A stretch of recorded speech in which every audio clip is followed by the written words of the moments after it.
Hello friends, welcome to mother simple kitchen. আশা করি যে যেখান থেকে আমার ভিডিওটা দেখছো, কাছেই দূরে দেশি বিদেশি সবাই ভালো আছো।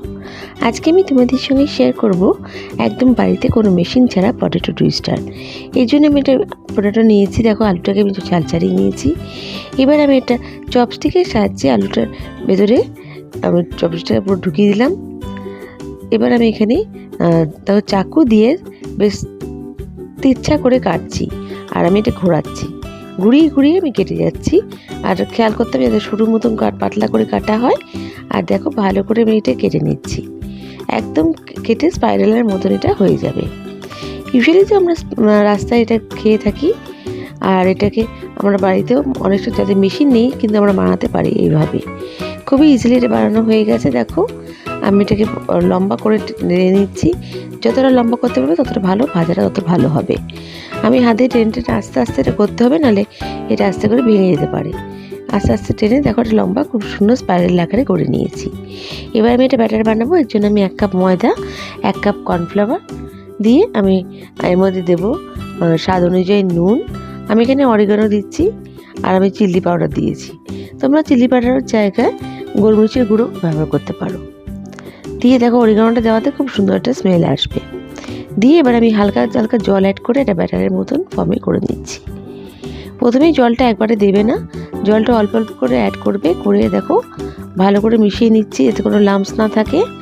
ভালো করে ডলে মিশিয়ে নিয়ে এবার আমি ব্যাটারটা করে নিচ্ছি। ব্যাটারটা বেশ ভালো মতন হবে, আর আমাকে পটেটোটার মধ্যে এর ব্যাটারটাই মাখাবো, তাই ভালো করে এটাকে পাঠিয়ে নিচ্ছি। ব্যাটারটা ভালো স্মুথ হলে ততটা ভালো ভাজাটা হবে। দেখো এবার আমি এই পটেটোর যে টুইস্টারটা আছে তার মধ্যে এটা দিয়ে দিচ্ছি। তোমরা চাইলে বড়টা পাত্রের মধ্যে দিয়ে বেশি করেও ডিপ করে করতে পারো। আমার এখানে একটা আমি পটেটো টুইস্টার করেছি, তাই জন্য আমি জাস্ট ওর উপর দিয়ে ঢেলে দিলাম। আর ভালো করে আবার কোট করে নিচ্ছি যাতে পটেটো টুইস্টারের পুরো গায়ে লেগে থাকে, আর কোনো জায়গায় যেন বাদ না পড়ে যায়। দেখো ভালো করে এটা কোটিং করে নিয়েছি। এবার আমাকে ভেজে নিতে হবে। ভাজার জন্য আমি তেল গরম করে নিয়েছি, নিয়ে এবার আমি টুইস্টারটাকে দিয়ে দিচ্ছি এর মধ্যে। যেখানে তোমরা ভাজবে একটু বড় কড়াই হলে পুরো ডিপ হয়ে যাবে, মানে বেশ অনেকটা বড় কড়াই লাগবে। যেহেতু আমার স্টিকটা আছে আমার, তাই জন্য কড়াইটা পুরো ডিপ হচ্ছে না। আমি উপর দিয়ে তেলটা ছড়িয়ে দিচ্ছি, আর তোমার ঘুরিয়ে ঘুরিয়ে আমাকে কনস্ট্যান্ট ভাজতে হবে। ভাজার সময় এটা খেয়াল করো যাতে কোনো জায়গায় কাঁচা না থাকে, বেশ লাল লাল করে ভাজা হয়। আমি দেখো কড়াইটা একটু ঘুরিয়ে আমি টুইস্ট করে ভালো করে ভেজে নিচ্ছি। বন্ধুরা, আমার রেসিপিটা যদি ভালো লেগে থাকে প্লিজ লাইক করো, আর নতুন বন্ধুরা আমাকে সাবস্ক্রাইব করে আমার পাশে থেকে যেও। তোমাদের একটা লাইক কমেন্ট আমাকে মোটিভেট করে নতুন নতুন রেসিপি নিয়ে আসার জন্য। সো এইভাবে আমাকে কমেন্ট করো আর আমার পাশে থেকো বন্ধুরা। দেখো এখানে ভাজাটা হয়ে গেছে, আর ভালো মতন ঘুরিয়ে ঘুরিয়ে ভেজে নিচ্ছি আমি। যখন হালকা লাল লাল হয়ে আসবে তখন আমি এটাকে তুলে রাখবো।